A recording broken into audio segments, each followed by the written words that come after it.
Welcome into Southeastern Caroline's Happy SEC Saturday. I am here with you every Saturday morning at 10 a.m. previewing the games of the day, giving you my betting picks, some of my betting advice so you can make some money on the day and also enjoy some SEC football. I am live here at 312 Pizza Company in Germantown. So make sure to come down here, come out, watch the games here, grab some pizza, grab some drinks, hang out. I live just down the street and I've been driving by all week and it has been completely packed. So make sure to get in here early, get your seat and watch the games for the day. So I know this sounds incredibly cliche. We got a big day of SEC football, college football ahead of us, but we really do. We have some big time matchups today that coming into the season, I didn't necessarily think that they would be big. Of course, Ole Miss, Alabama is always going to be a big one, an SEC West showdown. But Arkansas, Georgia might be the best 11 a.m. game in the history of the SEC. A two-team top 10 matchup. Arkansas goes into Athens. Number 8, Arkansas. Number 2, Georgia. Arkansas opening this game as an 18-point underdog. And I think that might be doing the Hogs a little bit dirty, but we'll take a look into exactly what is going to make this game tick. So Arkansas is coming off of a huge win, a big-time win. Number 5, Texas A&M, beating them 20-10 last week as a 4.5-point underdog. I thought that Arkansas was at least going to cover, but they outright won. They outgained Texas A&M 448 to 272 in total yardage. The Razorbacks just completely shut down any of Texas A&M's tries on offense. Aside from a 67-yard touchdown run from Isaiah Spiller, Texas A&M just could not get their offense moving, and I think that is a huge testament to Arkansas's defense. Now, Arkansas's defense is facing the best defense in the country in Georgia. And this is going to be Georgia's biggest test since Clemson. It may even be a bigger test than Clemson. But if Georgia can get their second top 10 win on the season in 5 weeks, I said it after week 1, Georgia gets a win against Clemson. They solidify their spot in the college football playoff. Georgia gets 2 top 10 wins so far this season. I think they are absolutely in. And I think that's exactly what Georgia knows going into this game. And I think that there are some ways that Georgia can solidify their win. They've got to stop Arkansas's run. Georgia's defense is allowing only 1 touchdown per game. Now they haven't faced an opponent probably as robust as Arkansas. As crazy as that sounds, but I think this really could be a bigger test for Georgia than Clemson was. So they'll have to stop Arkansas's run. Tyke Smith, defensive back for Georgia, who's been out with a foot injury, has been listed as probable for this game. So getting Tyke Smith back on this defense and already an incredibly robust defense is going to be huge for the defense. They're the best defense in college football, and I don't see that slowing down anytime soon. But I don't necessarily think Arkansas can win this game, and I think that's okay. I think that if Arkansas leaves this game, if Arkansas can leave Athens with at least a bit of a moral victory, that's fine. But I think that this is how Arkansas can cover. Their offensive line has got to keep KJ Jefferson protected. They rank 5th in SEC sacks allowed. They've given up just 4 in 4 games. They need to keep that up. KJ Jefferson is incredibly athletic. He's incredibly quick. He has been the nucleus for this Arkansas offense. And I think that we saw that last week when he left in the 4th quarter against A&M. There was a notable difference in this Arkansas offense. It just lost all of its momentum. It didn't have the same kind of oomph that we saw from the rest of the game. So they need to keep KJ Jefferson protected because Georgia is 2nd in the SEC in sacks. They trail just LSU with 14 sacks so far on the season. So Arkansas's O-line has got to create this kind of brick wall in front of them to make sure that the guy who's been leading their offense this season, who's been really at the forefront of so much of Arkansas' success this year, you got to make sure that you can keep it in the game, especially after leaving the Texas A&M game with a knee bruise. We've also got Tennessee going into Columbia, Missouri as a 3.5-point underdog. kind of my spicy pick of the week. And I don't really know exactly how spicy this is because I think Missouri may be a little bit overrated going into this game. But I'm going to take Tennessee on the money line as they go into Missouri for a road test. Josh Heupel makes his first return to Columbia after he was Drew Locke's offensive coordinator, of course, left Mizzou to be the head coach at UCF, but he found a ton of success with Drew Lock as their offensive coordinator at Mizzou. I'm not really sure the over-under is on Josh Heupel at Missouri mentions, but I'm sure it's going to be a formidable amount. Mizzou so far, and this is exactly the reason why I'm going to pick Tennessee to win in Columbia, is that Mizzou has struggled so much against the run. Boston College ran all over Missouri, put up 275 rushing yards last week. Mizzou's giving up almost 455 total yards per game, ranks 116th worst in the nation. Missouri's defense has not been able to get it figured out. So I think Tyon Evans and Jabari Small, the Tennessee's running backs, are going to have themselves a day, especially Tennessee with two quarterbacks, Joe Milton and Hendon Hooker, who are two very run-heavy, very quick quarterbacks. So I think that Tennessee's game plan here is just going to be run up and down the field, especially if Joe Milton is their starting quarterback. Hendon Hooker is way more accurate than Joe Milton. So if Joe Milton goes in there and starts, he's going to try and make those deep balls. He's going to try and get it down the field. And we've seen so far that Joe Milton just is not very accurate. He cannot get that ball in the hands of Tennessee receivers. So I think that Tennessee is going to rely very heavily on the run, and they're going to keep up that quick tempo. They're going to try and tire Missouri's defense out. They're going to keep up the quick tempo, keep things moving, and I think that Tennessee ultimately runs away with it, especially in the second half.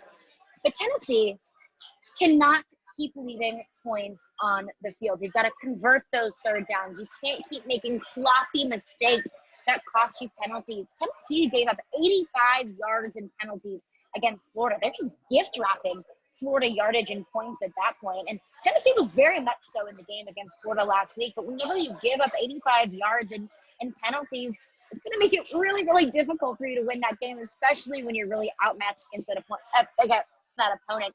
So Tennessee has got to be a little bit more disciplined, and they have got to play a complete game. Like I said, Tennessee was in it with Florida in the first half, and in the second half, they just trailed off. They were sloppy. They looked gassed. They made mistakes. Tennessee's got to put it out there for an entire four quarters if they want to win these SEC East games that they're expected to, beating Missouri, beating South Carolina, maybe even beating Kentucky later on in the season. They've got to play four complete quarters, and they've got to quit making these sloppy mistakes. Also, the 2:30 CBS primetime game today, I think, is one of the biggest, if not the biggest game so far on the season. Ole Miss traveling into Tuscaloosa. Lane Kiffin making his return to Tuscaloosa after he worked under Nick Saban as his offensive coordinator. I think this is going to be an incredibly interesting game, and all eyes are going to be on Nick Saban and Lane Kiffin. So eat your heart out, Michael Wilbon, because I don't know if anyone heard Michael Wilbon's comments. I'm sure you did, because Lane Kiffin tweeted it just like he tweets most other things. Tweeted out a video of Michael Wilbon saying that he was a clown, saying that he was immature, saying that, if I were a school, an athletic director, I would be embarrassed to have Lane Kiffin leading my team, which I think is an incredibly antiquated take. I think that very much so 4, 5, 6 years ago, that very much so was the case. Lane Kiffin has done so much maturation in himself as a head coach, and he's proven that at Ole Miss. Matt Corral currently leads the odds in the Heisman voting, or leads the Heisman odds right now rather than voting, excuse me. Matt Corral has put up an insane number of yards, and that's all under Lane Kiffin's offensive mastermind. So eat your heart out, Michael Wilbon, because I think that Lane Kiffin is going to be going into Tuscaloosa with more than just one chip on his shoulder. So overall in this game, I am going to pick Ole Miss to cover. The spread here is 14.5. I'm going to pick Ole Miss plus 14.5, and this sounds crazy with an over-under set this high at 79.5, but I'm going to take the over. Need I remind everyone of the absolute shootout game last year, Alabama ultimately getting the win 63-48. And if you were watching that game last year, it felt like it was like 120 to like 115. That game was so incredibly high scoring, such a fun offensive game to watch last year. And I think that this year is going to be the exact same, because Lane Kiffin loves to air it out, and Bryce Young has the ability to do the same for the Crimson Tide. I don't think that this game is going to decide the Heisman, but currently Matt Corral leads Heisman odds, and Bryce Young is very close behind him. So you're really going to see a shift in Heisman odds after this game, and there's so much of this season left. But I think that that's another aspect of this game to keep an eye on, is Matt Corral versus Bryce Young in this Heisman 1-2 matchup. And I think one reason why Ole Miss will be able to cover this game is because the development of their defense so far. That's exactly why they will stay in this game, why Alabama won't ultimately run away with it at the end like they did last year. Because last year, Alabama was able to air it out with no defender in sight for almost 10 yards. I don't know what the number of yards after carry was, for yards after catch for Alabama last year, but it had to have been at least 5 to 7.5 plus. Because Ole Miss just could not stop anything last year. They couldn't stop a nosebleed. But that very much so is not the case anymore. And I think that Ole Miss has an offense that outmatches their defense. Their defense has made developments very much so, but this offense seems like it doesn't have a ceiling. Alabama's defense is not a steel vault. Some years I think that we've seen Alabama have an incredibly robust defense, but that was not necessarily the case this year. They've been bitten by the injury bug a few times, but their opponents have been able to put up some points now. And I don't think Ole Miss is going to be any different. Also, Ole Miss is a threat on the ground as well. They've been averaging almost 300 rush yards per game. 300 rushing yards per game in a very pass-heavy offense. So don't be surprised to see Lane Kiffin utilize Snoop Connor and Jerry Onieli a lot in this game, because I think Lane Kiffin knows that Matt Corral is going to be the hype of this game going into Tuscaloosa, and always expect the unexpected from Lane Kiffin. I wouldn't be surprised to see Lane go very run heavy in the beginning of this game. So if you look at these two teams on paper, Bryce Young currently has 15 touchdowns, only 1 interception. Alabama ranks 4th in FBS with 46.5 points per game. That alone should make you feel like Alabama's got it under lock and key. But Ole Miss ranks 1st in the FBS with points per game. They're currently scoring an average of 52.5 points per game with 635 yards per game. That is absolutely astronomical. And by that stat alone, it feels like, okay, Ole Miss is going to win this game, but I just have such a hard time picking against Alabama to win. I see the stats. I see what Ole Miss's offense can do. I've seen their defense make formidable improvement. But with Alabama, they're coached so incredibly well. Those players are so disciplined that I would not be surprised to see Alabama win by 2 touchdowns. I think that this 14.5 spread is really working in Ole Miss's favor and makes me feel even more comfortable taking Ole Miss against the spread. But I do think Alabama gets it done here. Alabama defense has a +5 turnover margin. Now, Ole Miss didn't turn the ball over 1 single time last year, and they still lost by 15 points. So I am going to take Alabama ultimately to win. But if you're going to put money on this game, go ahead and do it. Ole Miss +14.5. And I would take the over on this game as well, over 79.5 points. And I'm going to say that Ole Miss +14.5 is my lock of the day. Send it in. I think Ole Miss keeps it close, but just not quite close enough to make Alabama sweat. Now, another game that isn't quite nearly as exciting as Ole Miss at Alabama, 2 ranked matchup, is Troy at South Carolina. Now, I think this is exactly what South Carolina needs, coming in off of 2 consecutive losses, lost to Georgia, lost to Kentucky. Now, Shane Beamer in his first year, that's okay.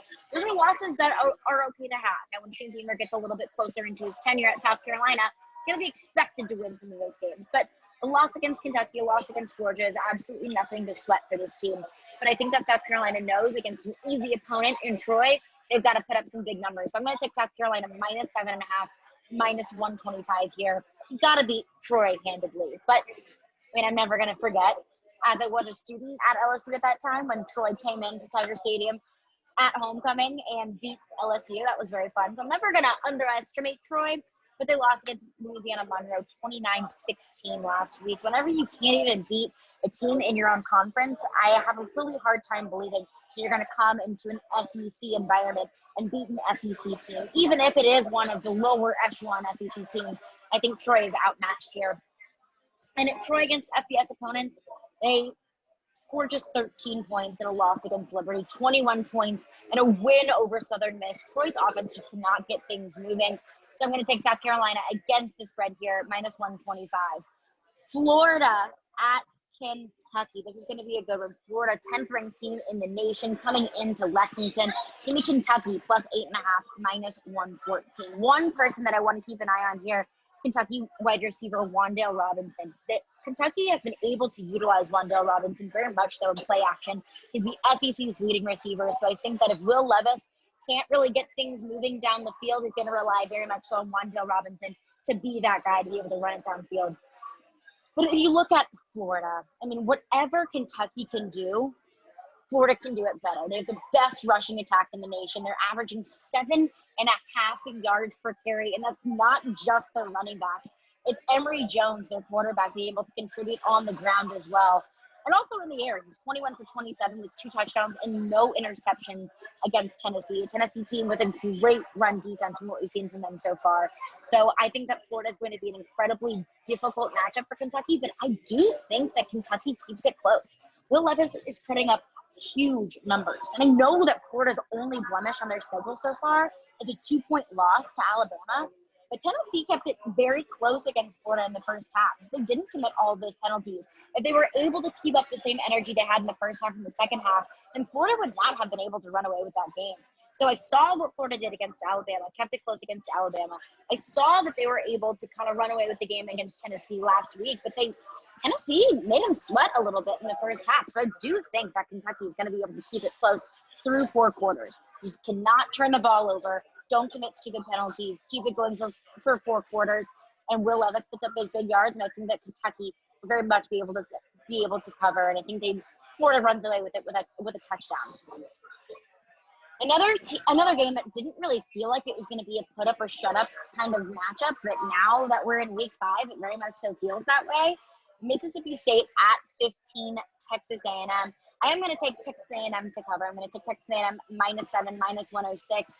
Because I think that Texas A&M season is riding on this game. A loss to Mississippi State would be devastating to a newly extended Jimbo, a Texas A&M team that took a loss against Arkansas, kind of an embarrassing loss against Arkansas. So I think Texas A&M and Jimbo knows that you cannot drop any more of these SEC West games if you want to continue to be in the conversation, if Jimbo wants to continue to earn his paycheck. And I think Mississippi State also knows they got to get a conference win after a loss to LSU at home. Mike Leach is now 6-9 as Mississippi State's head coach. Kind of put up or shut up time for him now. Joe Moorhead was fired for much less. So I think that Mike Leach knows, continue to rack up those losses and your job may be in question sooner rather than later. But I think that one thing Texas A&M is going to have to do is the way that they approach this 3-3-5 defense.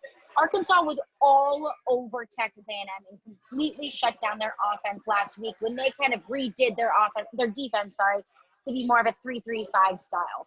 And that we saw was kind of an Achilles heel for Texas A&M. So they're going to have to switch up their offensive game plan against a team whose bread and butter on both sides of the ball is spread offense, spread defense, that 3-3-5 defense that Mississippi State has. I think Texas A&M is going to have to adjust a little bit after what they weren't able to do against Arkansas last week. Texas A&M will ultimately, in my opinion, come out victorious because Mississippi State cannot get the ball down the field. Now, I mentioned Mississippi State having a very good defense. A&M also has a great defense. And with a Mississippi State team that cannot get the ball down the field and an air raid Mike Leach offense, A&M's defense is going to feast all over Mississippi State. They're giving up an average of 19 points a game. So I think that Texas A&M will be able to shut down Mississippi State here. Also, one of the most anticipated games in college football this week, UConn at Vanderbilt. Washington Post calls this game a historically bad football team. I don't even know how many turnovers this game will have, and I don't really know how sloppy this game is going to be, but I think you can expect the worst of the worst. Vandy has lost by a total of 126-26 so far in their 3 losses. Vanderbilt trailed Georgia 35-0 after just one quarter. The biggest first quarter deficit in a Power 5 game since 2013. They only had 77 yards of total offense the entire game. Gross. But on the other side, UConn is 0-5. We've been shut out twice. 45-0 by Fresno State and 49-0 by Purdue. UConn is averaging 14 points a game, 126th worst in the country. But also Vanderbilt is averaging 12.5. Only Navy is worse in college football. So this is just a gross matchup between the two of these teams. I don't think Vandy really has any business being a double-digit favorite over anyone, if we're going to be honest. So I'm going to take UConn plus 14.5. That doesn't mean that I think that UConn is a good football program. It just means that I don't think that this game is going to be by more than two possessions. I think that UConn keeps it close, but at least 2 touchdowns. So I'm going to take UConn plus 14.5. That's minus 110 there, because Vandy on the money line is minus 700 and very much so not worth your money. But a gross game. I think that game kicks out at 5 o'clock Central Time. So, I mean, a nice little chaser on the day before you get into some of the primetime games later that night. And speaking of which, one of the primetime games and one of my favorite rivalries, of course I'm biased, one of my favorite rivalries in the SEC, Auburn going into Tiger Stadium facing LSU. LSU going into this game as a 3.5-point favorite, and I think that the LSU Tigers get that one done. TJ Finley makes his return to Tiger Stadium, but in a different uniform. TJ Finley, the quarterback for LSU last season and this freshman season, and he started to realize he was sliding down the depth chart behind Miles Brennan, behind Max Johnson, and the transfer portal ultimately brought him to Auburn. And he was really Auburn's saving grace last week against Georgia State. He had a 98-yard touchdown drive, finished off with a 10-yard touchdown pass on 4th and 9, less than a minute on the clock. TJ Finley was their saving grace in a game that was way closer than it really needed to be. So now Auburn is ranked 22, coming into Death Valley, an unranked LSU team. But I don't think that Auburn's record is necessarily indicative of how good this football team is. Of course, it was a slugfest at Penn State. They kept things close. Totally respectable outing and a totally respectable loss at Happy Valley. And then just kind of an embarrassing game that came down to the wire against Georgia State. So, what is this Auburn team? I think it's a little bit closer to, just barely beating a Georgia State team. And I think LSU will win and cover for these reasons. Bo Nix is absolutely atrocious on the road. Now, we don't necessarily know who's going to be the starting quarterback for Auburn quite yet. Could be Bo Nix, could be TJ Finley after he came in that game and totally turned things around for Auburn. I do think that Bo Nix gets the start here, and he is atrocious on the road. He has yet to throw a pick this season, but in 2020, 6 of his 7 interceptions came on the road. 2 at Alabama, 3 at South Carolina, 1 at Georgia, only 1 interception against Tennessee at home last year. And LSU's defense definitely has some issues, but their pass rush has been filthy. They're going to be able to put plenty of pressure on Bo Nix, and especially on the road, that is his Achilles heel. LSU leads the SEC in sacks so far this season, 18 in 4 games. Most of them came against a McNeese State team that were very overmatched coming into Tiger Stadium, but they're fighting their footing. They're pressuring the quarterback, and they will rattle Bo Nix if he does ultimately end up starting. Auburn has given up so many yards of offense. They gave up 300 passing yards to Penn State, 267 to Georgia State. And I think that Max Johnson totally feasts against this Auburn defense, a defense that traditionally is incredibly stout. Max Johnson has been super effective in the passing game, 65% completion rate, 15 touchdowns and only 3 interceptions, hitting 42% of his deep balls. So I think that Max Johnson is able to have a big game against this Auburn defense, and they ultimately get it done there. So I'm going to take LSU against the spread, minus 3.5. To recap, I'm going to take Georgia on the money line. I don't necessarily know if Arkansas is going to be able to cover this game, but what Arkansas has been able to do so far this season is nothing short of miraculous, especially considering what we saw Arkansas in 2019. I picked Arkansas as a potential candidate to go 0-10 in the 2020 season. So if Arkansas can come out of Georgia with some moral victories, I think that's plenty for the Razorbacks here. I'm going to take Tennessee on the money line, plus 125 as they head to Columbia. My lock of the day, Ole Miss, plus 14.5. Lane Kiffin knows exactly what that spread is, and he knows that if he may not be able to win this game, he can at least cover. So I know that Lane Kiffin, if it comes down to a few seconds left in the game, Matt Corral is going to be in there, and he's going to be throwing those deep balls because Lane Kiffin's going to want to cover this game. So give me Ole Miss plus 14.5. Also going to take the over on that, over 79.5 points. Troy at South Carolina. I'm going to take South Carolina with the points, minus 7.5. This Troy team has no business keeping it close with South Carolina. And I think Shane Beamer knows that he needs a statement win so far this season, and Troy is going to be the opponent to do it. I'll take Kentucky plus 8.5 against Florida in Lexington. I do think Florida gets the win, but I think Kentucky keeps it a little bit closer than Vegas is expecting. Mississippi State at Texas A&M. I'm taking Texas A&M minus 7. The both of these are kind of underwhelming offenses. It's going to be a defensive slugfest, but I do think that Texas A&M is the more proven team here. UConn at Vanderbilt, easily the most exciting game in college football this year. I'm going to take UConn plus 14.5. Vandy is not a good enough team to win by at least 3 possessions. So I think they keep it close, but it's gonna be a gross game on every side of the ball. I don't know what else to say there. I'm going to take LSU minus 3.5 as a home favorite hosting Auburn. LSU minus 3.5, minus 110. I'm going to have a little TJ Finley LSU reunion here. That is going to do it for me today. I will be back next Saturday at 10 a.m. giving you my picks for week 6.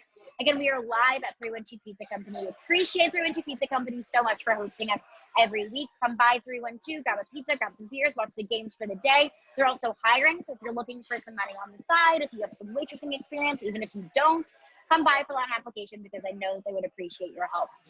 Thank you, 312 Pizza Company, for hosting us. That is going to do it for me today. I'll see you next Saturday.